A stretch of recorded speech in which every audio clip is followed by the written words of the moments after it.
dois répondre rapidement sur la communication.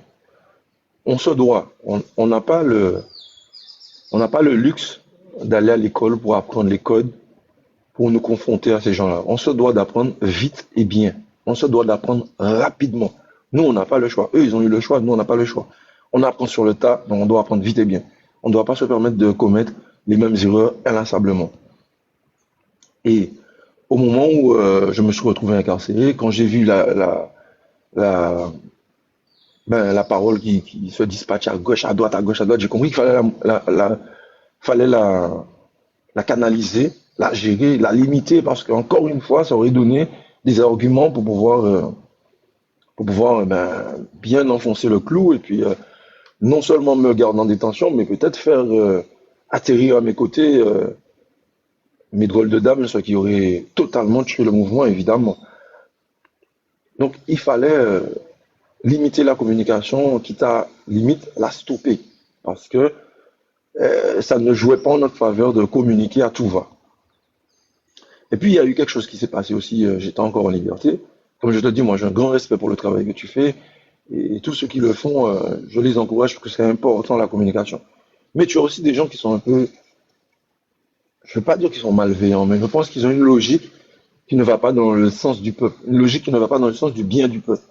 Et qui, eux, plutôt que d'essayer de comprendre ce que se passait chez nous, essayer de comprendre le processus qu'on avait mis en place, ben, se sont mis à faire des lives à tort et à travers, à donner leur opinion ou à orienter une opinion dans le sens que nous, on veut toujours rester français, nous, qu'on veut supplier la France. Donc, en fait, des lives qui ont desservi, en fait.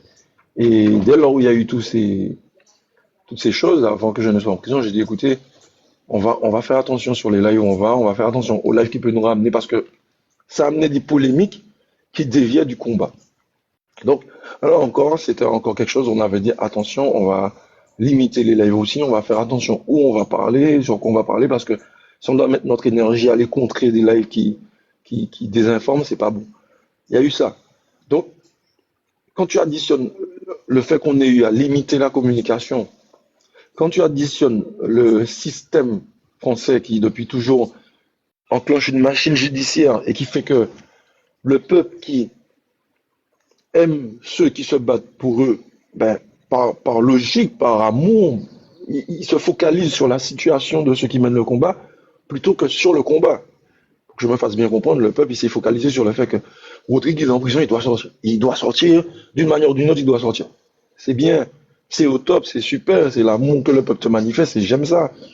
Mais je l'avais dit avant d'entrer en prison, j'ai dit, mon problème, ma seule souffrance, ce sera si jamais je me retrouve en prison et que vous abandonnez le combat. Parce que j'aurais eu l'impression d'avoir fait tout ça pour rien.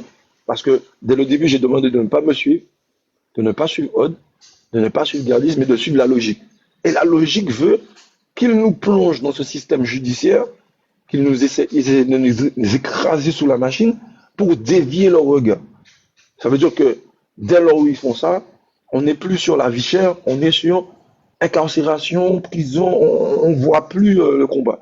Et c'est ce qu'ils ont tenté de faire, qu'ils ont réussi partiellement, parce qu'effectivement, pendant un bon moment, ben, on a eu l'impression que le mouvement s'est essoufflé ou qu'il s'est arrêté. Sauf que le mouvement, il a toujours continué. Il a toujours continué. Mais que pour les médias, dans les grandes discussions, le sujet fort était le fait que je sois en prison. Donc, ils ont réussi un coup, je ne vais pas dire un coup de maître parce qu'on les a vus venir, ils ont réussi le coup de détourner l'attention sur le fait que je sois en prison. Or, nous savions très bien que je ne serais pas resté en prison 10 ans, ni 20 ans, ni 50 ans. J'ai tué personne. Ah ben, c'est J'ai ce qu'ils frappé demandaient, personne. hein. On vous Oui, demandait 20 ans de oui, réclusion, oui, j'ai oui, entendu. oui, oui. C'est les textes de loi, c'est les textes Mhm. de loi. Mais dans la pratique, dans la réalité, avec les preuves, avec tout ce qu'il y avait, même si ça aurait traîné, même si c'était pas devant la première instance ou la deuxième, tôt ou tard, quand tu dis la vérité que tu es innocent, ça met le temps qu'il faut, mais tu finis par démontrer ta liberté, sachant que ma liberté, mon innocence n'était pas à démontrer, elle était sûre de tous. Donc, c'était juste pour une façon de faire traîner les choses et puis de dévier le regard. Et il fallait surtout pas tomber dans ce piège-là, parce que c'est comme tu l'as dit toi-même, c'est quand on fouillait bien, qu'on regardait, on se disait, ah, mais il y a quand même des actions, mais ça continue en fait. Mais la lumière, ils l'ont déplacée autre part.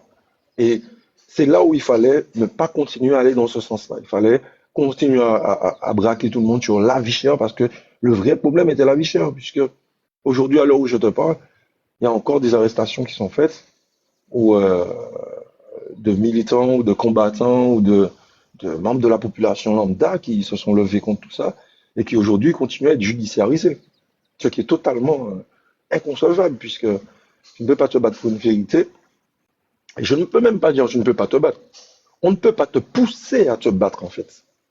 Parce que c'est eux, par leur injustice, qui nous ont poussés à la désobéissance civile. Tu ne peux pas nous pousser à ça parce que tu refuses d'entendre notre souffrance, de voir notre misère et ensuite nous condamner lorsque nous on dénonce ce qui est légitime. Tu ne peux pas mener des assauts contre le peuple comme si nous étions en guerre en envoyant des blindés, des hélicoptères, l'armée et t'attendre à ce qu'ils répliquent de mots doux et de caresses.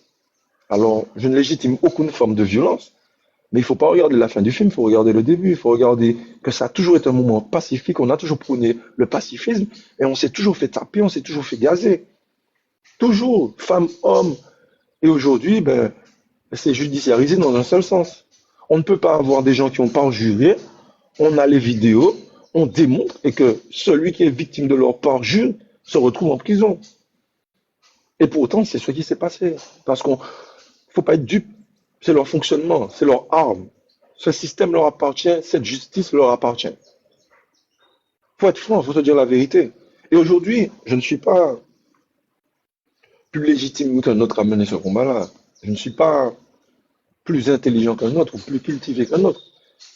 C'est simplement que je fais partie de la génération, parce qu'il y en a encore plein des R, il y en a des milliers des R, sauf qu'ils sont invisibles et qu'on commence à les voir.